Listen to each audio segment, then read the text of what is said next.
Hey, what's up? What's up? What's going on? Let's Talk Nation. I am your troublemaker, Dr. Polite, here by myself this evening. They allowed me to start the show. Um, I don't know what's wrong with them, y'all. Because I will get in trouble if I'm left to my own design. I will get in trouble. But Rod will be joining us shortly here. He's on special assignment as well as the general continues to be on special assignment. This is his season for his special assignment, so it's going to play out that way. But anyway, we're going to jump right into it. You are tuned in to Let's Talk Nation, where your IQ is guaranteed to increase anywhere from 2 points to 2,000 points. And I'll make sure, because I have the gift of gab. But I want to start out by talking about something that's close to home. And it really was problematic for me. I saw this over the weekend, and it's concerning the city of Apopka. And the thing about the city of Apopka is I did call it my second home in Central Florida. At one time, I love the feel and the people of Apopka. Very, very down to earth, very friendly folks. And you know, the thing for me was the fact that that it has always been a place where everyone can feel at home. I mean, that's just the feel of Apopka. And it's always been that way. It's small town feel, good feel. And it has a long history of being that. I remember back when I was in high school, a lot of my friends worked after school jobs over there, packing up roses and ferns and things like that. So Apopka has always been central to the life of many people in Central Florida. Apopka has always been that destination. But I saw something last week where they got this guy, Commissioner Nick Nestor. And according to this article, or well, according to this video, he is a undesirable, underhanded person. And this addresses this, and I'll let this other commissioner tell you about what he's done in her own words. Now I'm trying to pull the video up because it's important for us to understand that there's a need for civility and understanding, regardless of what we serve in the community.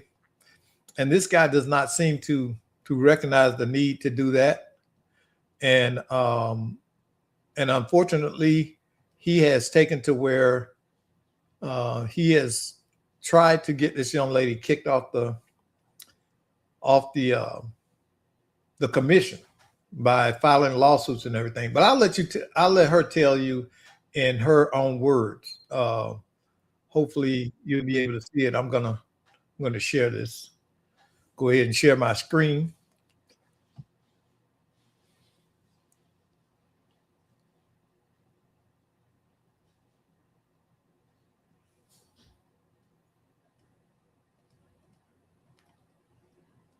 Okay, and here we go. As I raise today to address a very serious matter that the residents of the city deserve to be aware of. In 2025, the McLeod law firm filed a lawsuit against me alleging residency issues. On March 2nd, 2026, the judge granted my motion to dismiss. Less than 24 hours later, the lawsuit was refiled. And at this time, the city was added as a defendant. Why am I bringing this to council and to the public? For two reasons: transparency and awareness. What has unfolded appeared to be a coordinated effort to undermine the will of the voters, an effort that I believe that has been led and assisted by a sitting commissioner, Nick Nestor. On January 22nd, 2024, emails were exchanged from the address nesta22@gmail.com, assisting in drafting what was described as a final complaint. In one of those emails, the messages read, "See attached notes" within the PDF. Please do not share this document with anyone or tell anyone that I assisted in the efforts.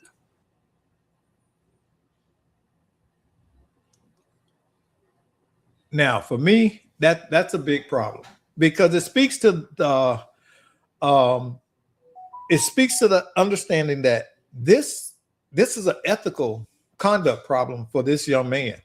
I don't know him. Okay, I've never met him, but I do have friends like my friend Kevin here who just commented, and I have friends in Apopka that still live over there and run businesses and all that kind of stuff. So I talk to Apopka people every day, to tell you the truth, and it should be concerning to the residents that you have a commissioner that is actively trying to unseat another commissioner and knows that what he's doing is unethical. How do you know it's unethical? Because if it wasn't unethical, he wouldn't say, "Don't associate my name with it." See, and that's a problem. Now, this guy, is he serving himself or is he serving the people that selected him to serve them? Because you got to ask that question. That's an honest question to ask. And this is so indicative of many Central Florida politicians. They are self-serving and they're small-minded, many of them. And the issue needs to be focus on what the people elected you to do, not with these petty personality fights and things like that. All he got is one vote, just like everybody else on that council. Why are you picking a fight with a fellow commissioner when you should be finding every opportunity, every chance to work together, build a consensus on behalf of the people? That's what we elect y'all for. This is why we elect people. We want you to work together. But many of them bring their personality and life issues into office with them. Okay. And I'll tell you this, I told people this about on the Orlando commissioner. I told them, I said, if this person cannot manage your life, what in the world makes you think that they're going to be able, if they can't manage their life, how can they help you manage yours? And see, and that's what it's about. Your leaders are there to help you get the things for your life, the amenities and things in your community that you need that alone you can't get. So they need to have their ducks in a row. See, they need to have their personal life in order so that they can help you.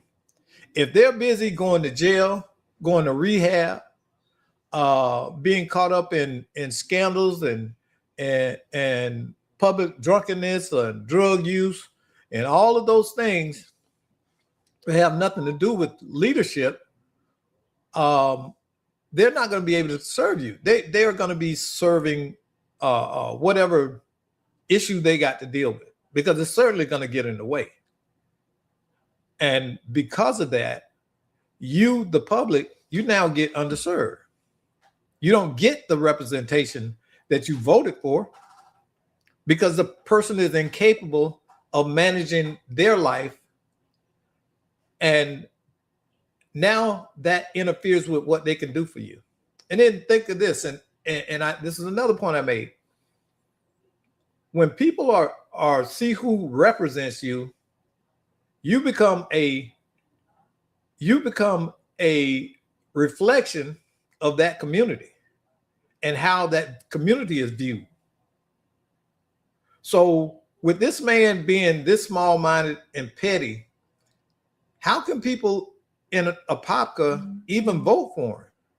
Why are you out here sitting and talking against another sitting commissioner instead of finding a way, as any reasonable adult would, to at least work together and find common ground and seek common goal? That's what you're there for. That's what you're elected for, not to get somebody out of the seat because you have somebody in the background that may not like them, and they're telling you this person is bad for the community, and you really don't know.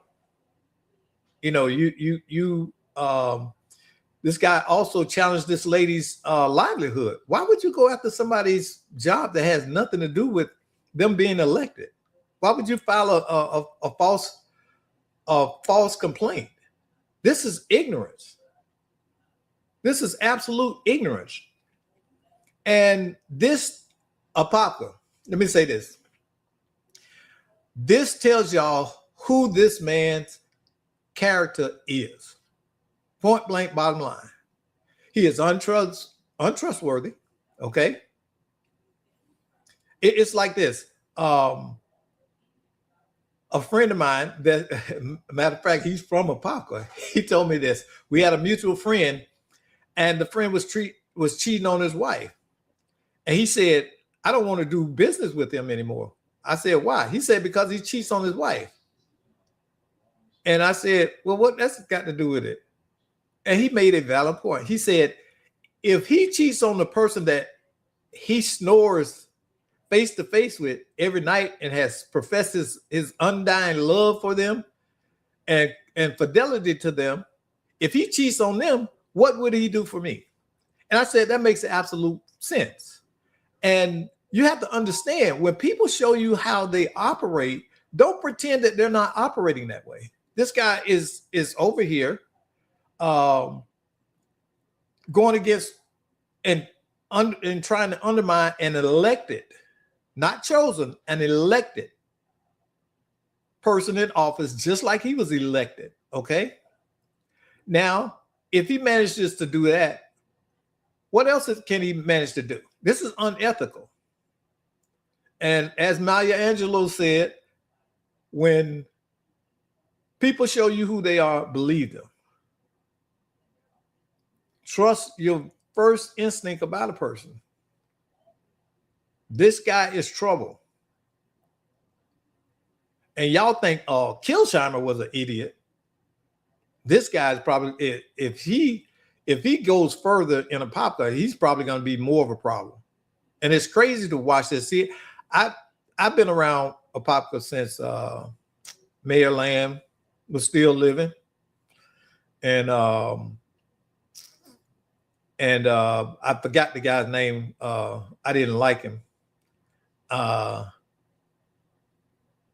can't think. Richard something. It's a long story behind that. But y'all know I shoot from the hip. If I don't like you, I tell you to your face and keep it moving. But Richard Anderson, that was it. I was trying to think of his name. Real butthole. I mean, real character. You have to understand some of the things that went on while he was administrating for the city of Apopka. But you know, I've watched Apopka under siege under Kilsheimer, and it wasn't pretty. A lot of things went wrong. A lot of underhanded backroom deals went on, and people continue to try to justify it. And you can't do that. You have to look at the collective of the leadership there and understand that it's about the people. It is not about the person that's in office. No, not one person on that city council should be bringing their personal likes or dislike in there and conducting business on behalf of the people of Apopka. That's not what leaders do. Okay? Leaders find a way to lead. And I can tell you, I've been around hundreds of leaders. I've been a leader since I was 19 years old. And one of the things is the people around you need to be able to count on you. They need to be able to count on you to be ethical and have their best interests in mind when you are leading them, because they are trusting you. They're saying, I can follow you. And because I trust your leadership, your decision-making, and your ethical framework. People don't get this about elected leaders. And it's not just elected leaders. It's all leadership. It's all from pastors to elected officials. You need to have a ethical framework that guides you. You can't just go out there and do stupid stuff, because in essence, it's destabilizing. Now, imagine if you have 3 more people on Apopka City panel that acts like this guy. Nothing would get done. Nothing over there would get done. And you would have more problems. You'd have people who are doing backdoor deals, backroom conspiracies, and all of this kind of thing, because those people will only serve themselves. They're not interested in serving anybody. And to tell you the truth, it's been some good leadership in Apopka. Okay.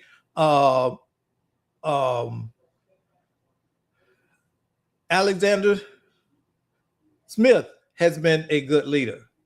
Okay. Brian Nelson has been a very good leader. And let me tell you, because I'm a huge Brian Nelson fan, and you know, it's people that try to detract from him, but they don't understand. One of the things is about Brian Nelson is a servant leader in a lot of ways.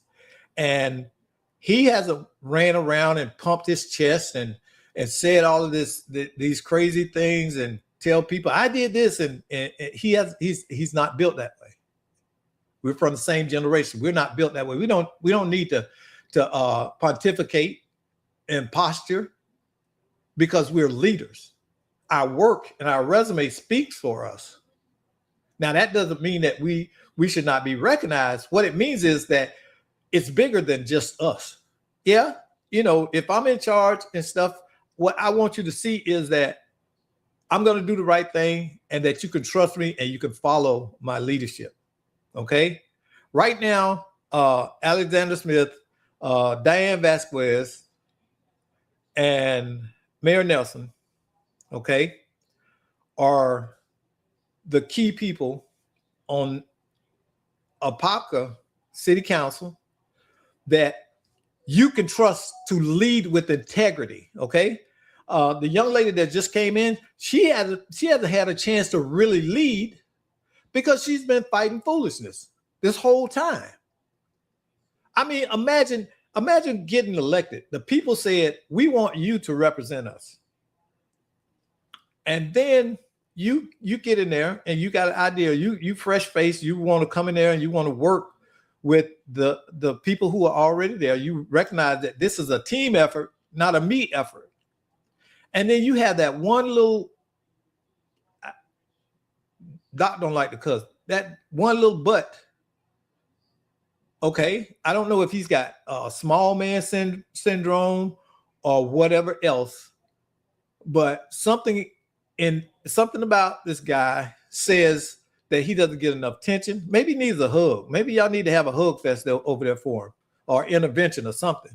But you know, to underhandedly attack somebody before they've even been given a chance to show what they bring to the table, that's childish. That is a childish man. Okay. And, you know, it might just be our different generations, but, you know, men don't behave that way. True men don't behave that way. We judge you on your merits. We allow you to sit there and get in place and understand that, hey, okay, I'm gonna, until it's proven otherwise, I'm gonna trust that you can lead. Okay, and once we do that, we allow them the chance to lead. Now, once they show that they can lead, then we continue to work with them. But if they can't lead, then we need to interrupt and redirect them and say, hey, listen, this isn't the best way to do this. And I wouldn't do it with just myself. This would be something that we as a team, because that's what the council is. It's a team. Okay. It's a team means that it's not about one person's agenda. It means that we together represent all of the people in Apopka. And we represent their hopes, dreams, and desires as a community, not petty squabbles and things like that. But, you know, I can tell you this, a leadership team is only as strong as that weakest link. And really, people need to think about who they are electing. It has consequences. It has real consequences. And one incompetent and or unethical leader can knock everybody down. And that would hurt. So we got Brother Love coming on in here. Doc. Hey, what's up? I'm in here about the Apopka situation, and I guess I done turned it into a masterclass, Rob. So, masterclass? Yeah. So, you know, and I'm explaining to our audience that, you know, there's something to be said about being an ethical leader. You can't just come in and all you producing is chaos. That's not what people elected you for. You know? And so you Doc, so you must have presented the Commissioner Anderson's her commission meeting video. Yeah. I showed that at the start, and I just cut it off. I just went to the part where she reads the letter that he sent and was telling the people not to let anybody know that he was a part of that. And I told them that right there should tell you everything you need to know about this man. The fact that he recognized that this is underhanded and unethical should tell you this is the kind of person I am. This is not a one-off. This is who this person is. And they will continue. You know, it's better for people to know. Yeah, it's better for people to know now than until a person gets in office. But, you know, I guess the other important piece, man, that this really resonates with me is when you look at Mayor Brian Nelson. You know, man, you're talking about a person, man, who has strong ethics. You're talking about a person, man. I touched on that, and I told, you know, and I explained to the audience, look, me and Brian, we were basically from the same generation, and our thing is, we don't run around in your face talk about what we did for you. That's not how we operate. And I've known Mayor Nelson a long time, and I know him to be a very conscientious and ethical person. And he bleeds Apopka blue. Okay, this man has long advocated for Apopka. This ain't just start. Okay, and sometimes because people haven't been there, they don't know. All they can see is from their limited view. They don't know the longitudinal stuff that has went on. Okay, serving that community. Okay, helping with the leaders before he was elected. And you're right, and Doc, you're right when you say you're giving a master's class on it, and I'm not gonna interrupt you much more because I mean you're navigating this thing, and when you're saying the master's class, here's a guy who, as you mentioned, he doesn't go around, man, and say, I did this and I did that for other people. It's almost like, and I'm not going to mention, I will mention Bishop McCray, man, when you talk about putting on a master's class from a teaching perspective, man, when he went down the road of John 21, and you and I had this conversation, you know, when Jesus asked Peter, or not asked, but he told Peter, he asked Peter, do you love me? And Peter said yes. And then, you know, and Doc, you know the rest of this story, but he asked him three times. The third time, Peter kind of got frustrated. He was frustrated. But I'm gonna go to the point, and then I'm gonna pass it back to you, Doc. And the point was, and you understand this because I've listened to you teach as well. But all of it was when the ask was, do you love me 3 times? It's not in the words, it's in the deeds. And what I'm saying is Mayor Nelson has has executed the deeds for the constituents of the city of Apopka when you're talking and that's about what holding down taxes. That's what the people of Apopka need to look at. Has Mayor Nelson loved us?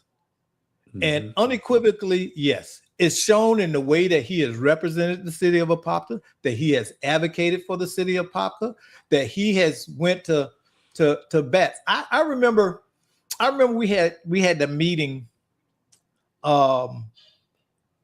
when all those people were getting shot over there in South Apopka and stuff. Now, and I said, and I watched Mayor Nelson, and Mayor Nelson was very disturbed by what was going on. And he wasn't the mayor at the time. He was a county commissioner at the time.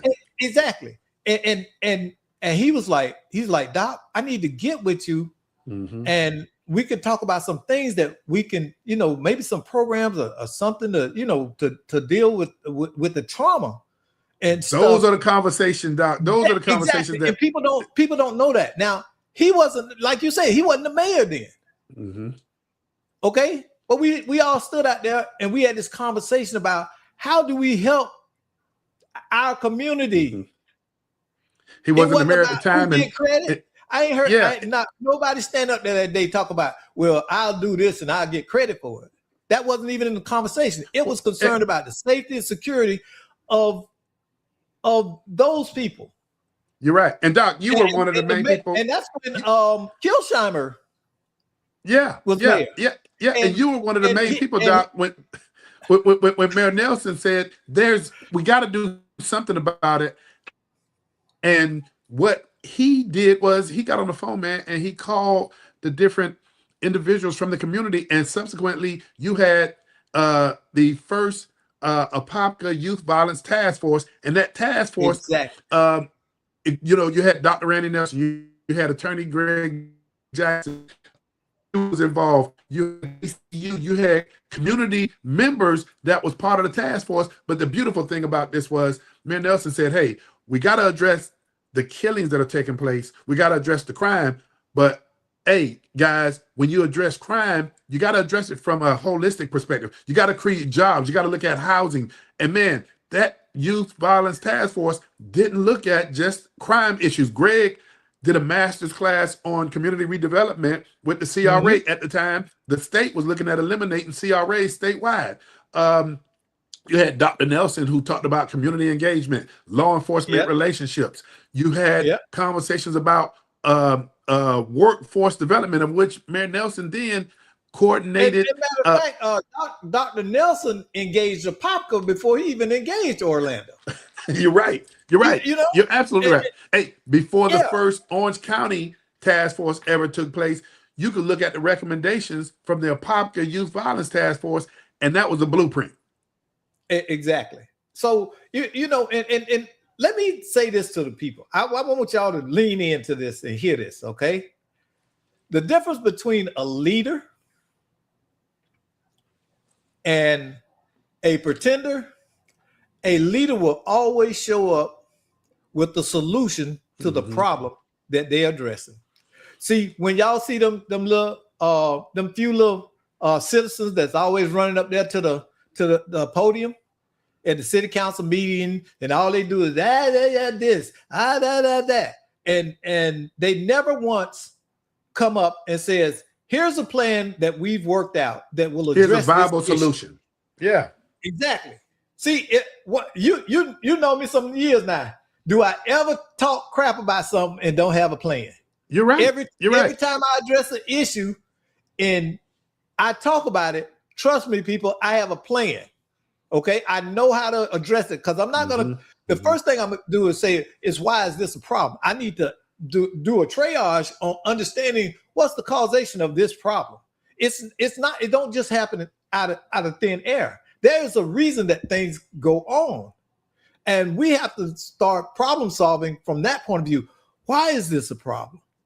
Okay, this is a problem because of this. So what are some solutions we can put into play? And then you work those out and say, hey, we got this problem. Here are some of the ideas and solutions I think would address this. Solutions oriented. You're right. You're absolutely right, exactly. Doc. Because Doc, what I see though, what I see is man, an environment that's conducive for everybody to come to the table, and the fact that we don't all have to be singing kumbaya, because what you and the general always talking about iron sharpening iron. So that means we don't have to always agree, but if we're gonna be disagreeable, let's be able to come to the table and debate those issues and come up with some viable solutions. And that's what Mayor Nelson has been able to do.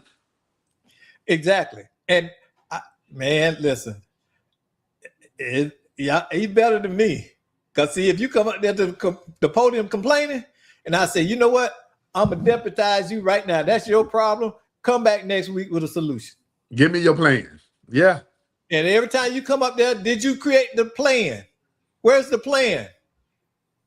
But Doc, as you well know, and I mean, we still talking about this, but you haven't presented a plan. Because one thing I know, the loudest mouth have the emptiest minds many times. They don't have a clue. You're calling it out. You're calling it out. They don't have a clue how to solve the problems because they don't even understand. A lot of it is just reactionary, emotional immaturity. Okay, they don't know how to problem solve, so everything is a problem, and all they've ever did was complain about problems. You know, man, and I always tell you that story about them cussing me out over there in Carter Street. I remember you told me. About that. And they told me I didn't know because I hadn't lived over there. I said, you know what? You're right. I don't deal with mold in my house. I don't deal with vermin in my house. So they told me basically shut the F up. And guess what? Doc ain't been back over there since. And you know what? Doc don't care. Because when I cared, it was not accepted. So Doc, I'm not gonna let you off the hook like that, because the Doc that I know, he does care. But here's yeah. I'm gonna call you out on the Doc that I know does care. The Doc that I know will call you out. The Doc that I know will tell you straight up what's on his mind.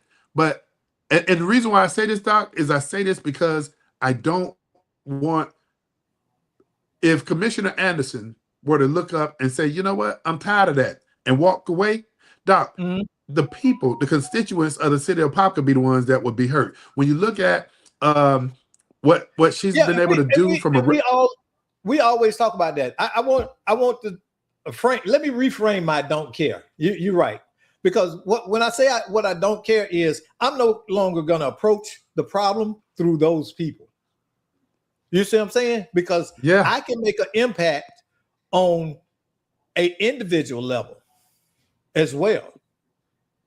And I have done it. And you've done that. But Doc, here's something that we have to figure out. How do we, I don't know if it's charisma, I don't know what it is, but and I hate to do this, but I am gonna do it. Man, some of the individuals that have stepped forward, that have stepped out, that are making it easier for more people to step up and step out. Just for example, Miss Beverly Benson, and I hope I'm pronouncing the last name right, Winsberg. Yeah, when you see individuals like that are, you know, basically co-signing these kind of conversations, that is what's helping more people come out in the fold, man. I mean, you have folk that go up, man, and they curse people out, they do all kind of things, and you get people that shy away from that. But I think now is not the time to shy away. It's the time to stand up for what's right. You don't have to address that nonsense, but you have to be willing to step up. With Commissioner Anderson and all that nonsense that has been taking place, I'm glad she came out and said, here are the receipts. Know who you're supporting, but know what you got representing there. But I say all that to say, again, I'm going to come back full circle, because Mayor Nelson is an individual that we're having a conversation about. You know, sometimes we could take things for granted, but some of the things that we need to look at is, man, this guy has continued to press to keep taxes low. Look at the conversation that's taking place at the state level when you're looking at property tax reform. Man, Nelson he's already been in the gap from a municipality standpoint, stepping in the gap saying, hey, for taxpayers of the city of Apopka, I got to stand in the gap and hold those taxes down. Yeah, individuals are talking about some of the things that are taking place. Doc, one of the things that you and I never care for is we don't care for any level of tax to be raised upon us. But one of the things that's a reality that we all got to figure out is that Apopka, when I moved here, was a bedroom community of about 30,000. Now we're at 65,000. The demands are growing. Public safety. When we talk about law enforcement, when we talk about fire, we've done and I'm gonna say we. I'm not gonna put any credit on us. I'm gonna say that city commission under the leadership of Mayor and leaders, they've been able to keep pace. And those are some of the things, man, that we got to look at. So, Doc, I don't know, and I interrupted your math, but sometimes you got to come out and lay those receipts out. Yeah, exactly. And so we're gonna move on to the next subject. And I tell you this, I've been following this all weekend. This past week, they buried Reverend Jesse Jackson. And of course, Obama showed up, the Clintons showed up, President Biden showed up, and Kamala Harris showed up. And people were upset because they said that they turned his funeral into a political event. My counter to that would be, when has Jesse Jackson not ever been political? Mm-hmm. He's been political. Mm-hmm. You're right. His whole career. And Doc, specifically, you're talking about what his son got up and spoke about, right? Well, you got to take that with a grain of salt. Him saying that you're talking about somebody who's grieving first. Let's right. Yeah, well, that's grieving, but also who is carrying, I think, somewhat animosity towards that group, because he wasn't pardoned under Obama for when he was in federal prison. Now, the crazy thing about that is all of that fraud that he went to prison for took place way before Obama got into office. And Obama had nothing to do with it. Okay? Yeah. Obama didn't pursue those charges. Obama Justice Department didn't pursue those charges. He was already on his way to being sentenced. He pled guilty. Mm-hmm. He pled guilty for taking $750,000 from his what presidency, campaign. Doc? I remember that, but what presidency was that under? Was it Clinton? That was Bush. Okay. That was Bush before Obama. Oh, and George W. was there too. But it's very telling when you come out and say you didn't know my father, but their father interacted with every one of those people up there. Mm-hmm. Okay, and his daddy wasn't without controversy. You remember how he got caught on the mic with the Hymantown remark, and then he got caught again disparaging Barack Obama. Mm-hmm. Mm-hmm. Okay, there are things in his past that are questionable. There's a lot of question about his involvement in King's assassination, and as much as they try to cover it up, it has persisted over the years. And sometimes where there's smoke, there is actual fire. And so, Doc, the gist of it, man. I mean, from what I was able to capture, and I apologize, I didn't follow it in its entirety, but I do see where there's a degree of criticism where he said none of those three presidents actually knew his father. And so, Doc, some of that I look at the pain. You're talking about a person that's grieving, but then the other part of it is, just as you said, here's an individual that he didn't get pardoned under any of those presidents that were there, correct? Yeah. And but here's the thing. They could have all stayed away. They didn't have to come. You're right. They did not have to come. But when you look at Jesse Jackson's advocacy, you cannot say his advocacy was devoid of politics. It revolved around the advocacy for rights, civil rights. Exactly. And so that's political. Civil rights is political. It's not spiritual. It's political. Yeah. So he had to play politics. He was a politician in every sense of the word, more so than a preacher. You ever seen him preach? Reverend Jesse Jackson? You know what, Doc? I probably saw him, but then saw him like you when he was in the pulpit, but it was preaching from an advocacy standpoint about something regarded or related to. It was grievance politics. That's all I've ever heard him talk about, grievance politics, which is why personally for me, he and Al Sharpton have always been suspect, because I see them as profiting off of grievance. Okay. And the interesting thing is about, do you know how Al Sharpton even got in the civil rights movement? You know why? How so? James Brown. Educate me. Al Sharpton, when he was a young man, a teenager, was a roadie for James Brown. And James Brown was very central to the civil rights movement. Wait. When you say was a roadie, come on, define that for me. A roadie is carry the set up the equipment. That's what I thought. That's what I thought you meant. And so through that association, he got access to Dr. King them and Abernathy and all of these people. That's how he got into that, through James being associated with James Brown, because James Brown, a lot of people don't know this, but James Brown funded a lot of civil rights actions during the 60s and the early 70s. A lot of them. Okay. And he met regularly with King.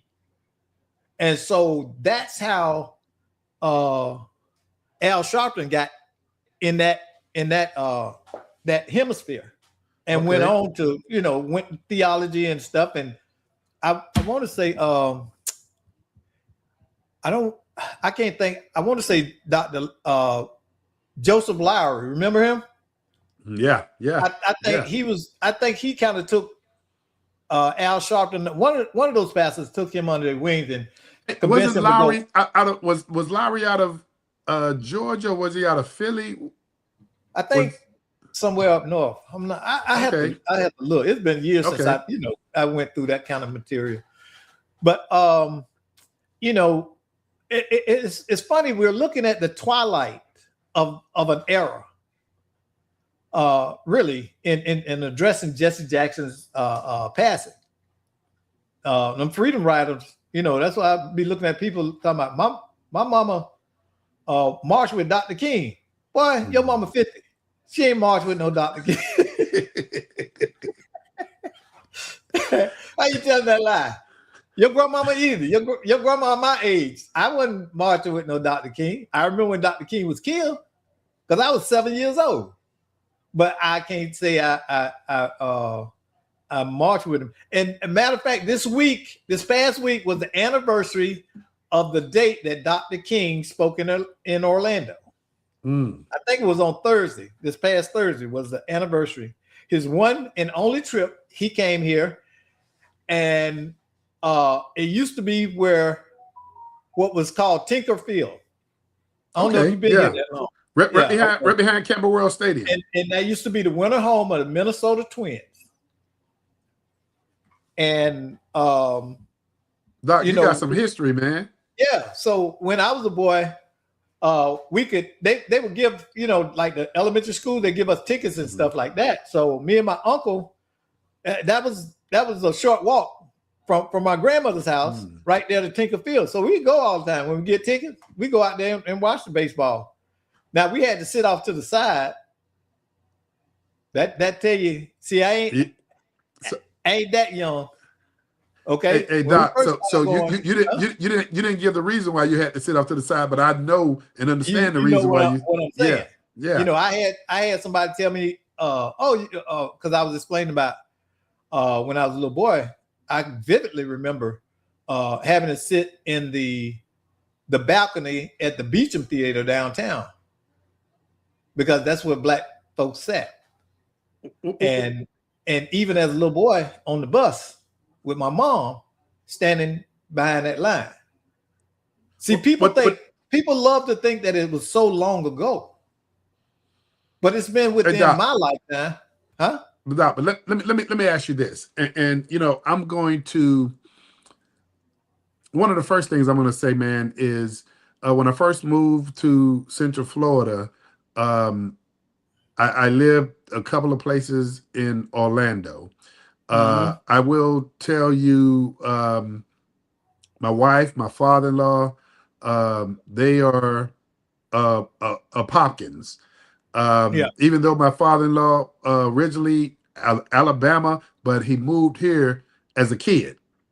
Yeah. And so they're deeply entrenched with Apopka. They used to live off of I think it was Zellwood or Plymouth.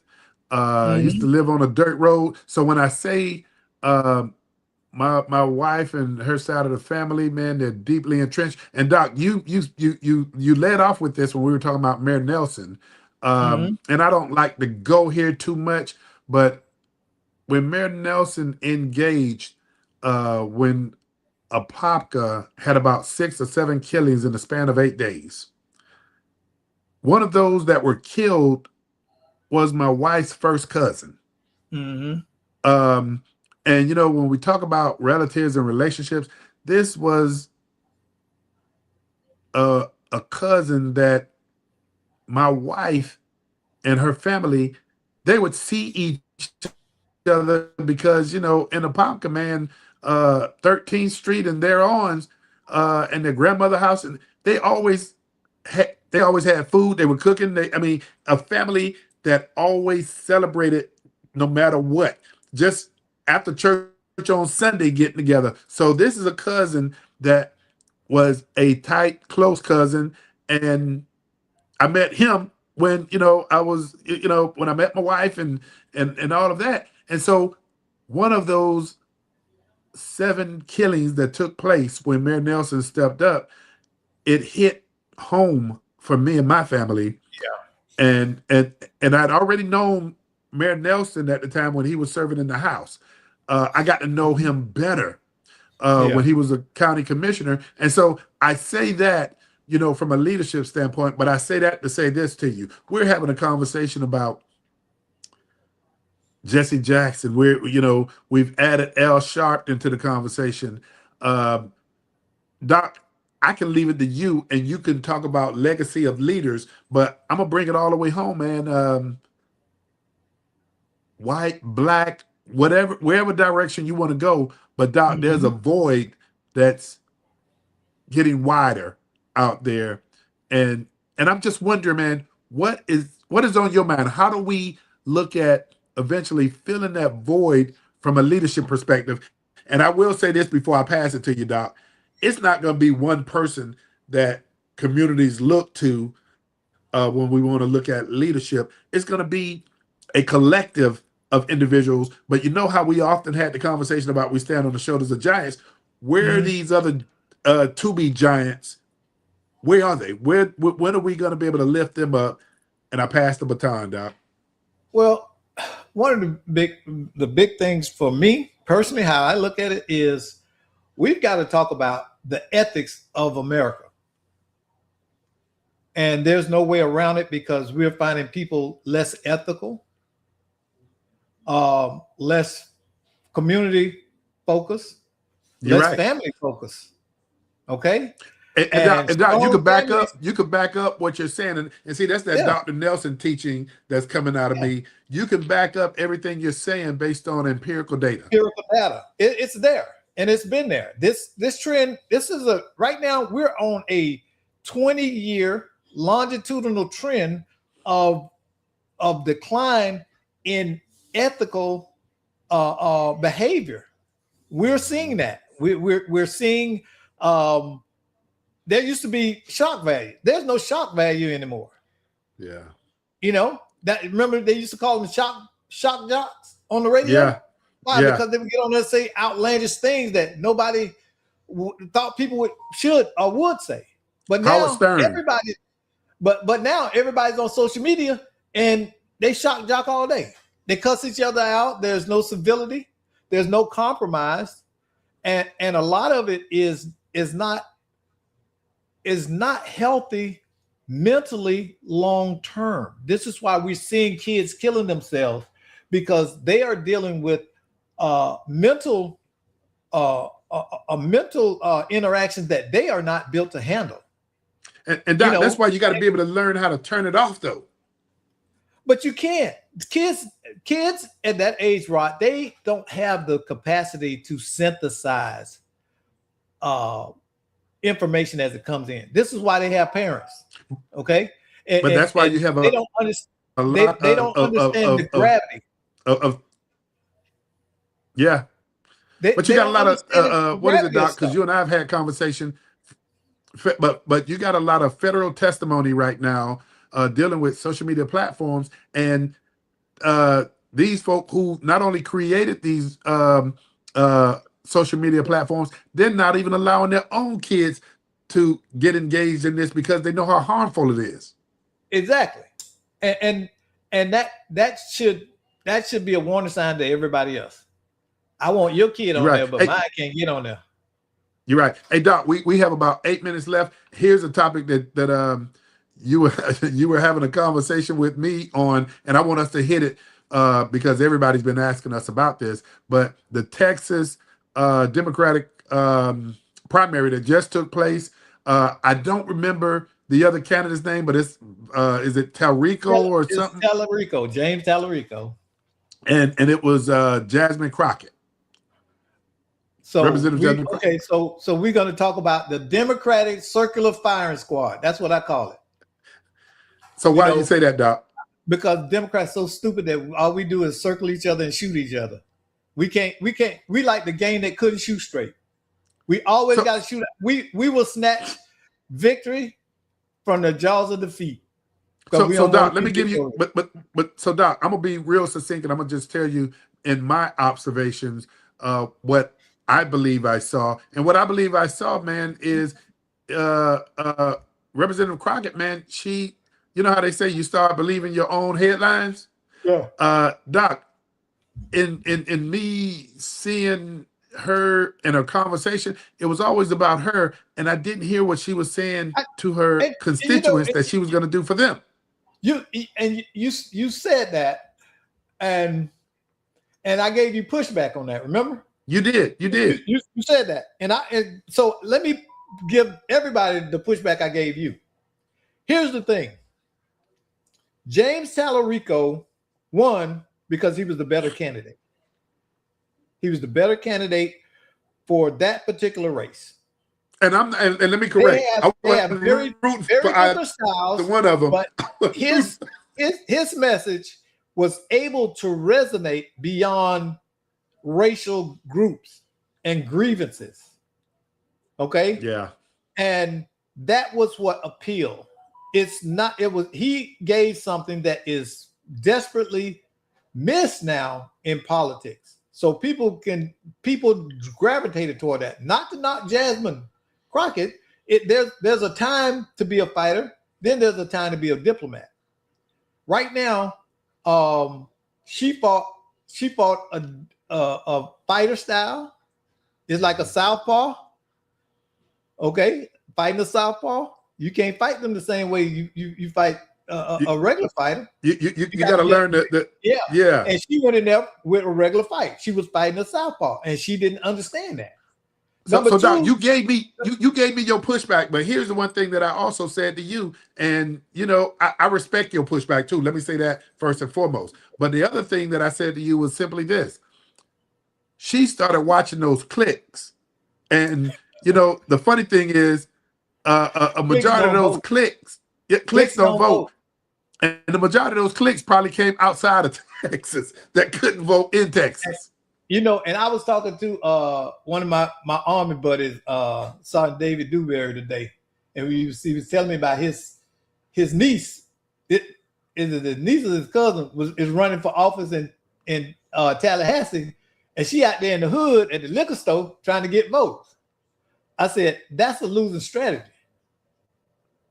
I said, she should be looking at who is registered to vote and approaching them. I said, the majority of those people standing out there, you're going to know historically they are not going to vote, and many of them can't vote. Don't see, we want to hope for stuff instead of dealing with the reality of stuff a lot of times. Mm-hmm. And when you're a politician, you can't hope for something. You need to know. When Greg got out there and ran, I did the analytics, and we got all the super voters. Okay, we knew where those voters were, what they almost to the point what they ate every night. Okay, you have to understand who it is that you're gonna reach out to. Okay, now, and the other factor that didn't play in our favor was big money coming in. The big money came into the race, and that was the difference. It wasn't they outworked us, they outspent us. Well, Doc, here's something I'm gonna need your help on, man. And you and I, when I tell you I love you, brother, I love you because you and I don't know how long we've been rocking with one another, man. And I tell people think I be joking. I said, me and Doc got so tight that Doc started calling me up 10 o'clock at night and start a conversation. He know that's not gonna end till 12 o'clock. But so I say that so that people can frame up. You my brother. But I say this, I need your help because the general, Attorney Greg Jackson, hey man, Greg is I think people do realize Greg is a phenomenal person, man. And he's killing it over at Dan Newland. And when I say he's killing it, he's doing his thing. If you have any personal attorney issues that you need, Greg is the man for you. But here's the one thing that I continue to see with Attorney Greg Jackson that I just hope he always got to do, and he will do what's best for him and his family. But man, can you imagine an Attorney Greg Jackson representing constituents? Man, yes. Hey, and so listen, he and I, you got to help me. You got to help me because me and him have had that conversation. I hate that we got down to 2 minutes before we got to get up now. Me and Greg was friends before me and you was friends. Correct. Correct. So just say you're gonna help me. I love Greg. His confidence, his skills. The boy is a doggone genius. I thought he's a genius. Oh, absolutely. And I love that because it's good when like I can talk to you. And I can talk to him, and we intellectuals, and we thinking way beyond what most people think about. Hey, so Doc, I can ask y'all questions that the average person be like, "What? I don't even understand that." I like the way Greg will frame stuff for us. Greg will be direct, and if he feel like, "Hey, let me go this way with Brother Love right now," because if I come directly, he gonna get defense. Man, Greg is a genius, man, and I just hope at some point in time constituents get the benefit from him in elected office. Well, I know that, but I also understand where he is in his career and what he wants to accomplish. And so, what I will say is that a lot of people don't know this, but in his early in his career was spent very much being a public servant. A lot of people don't know that.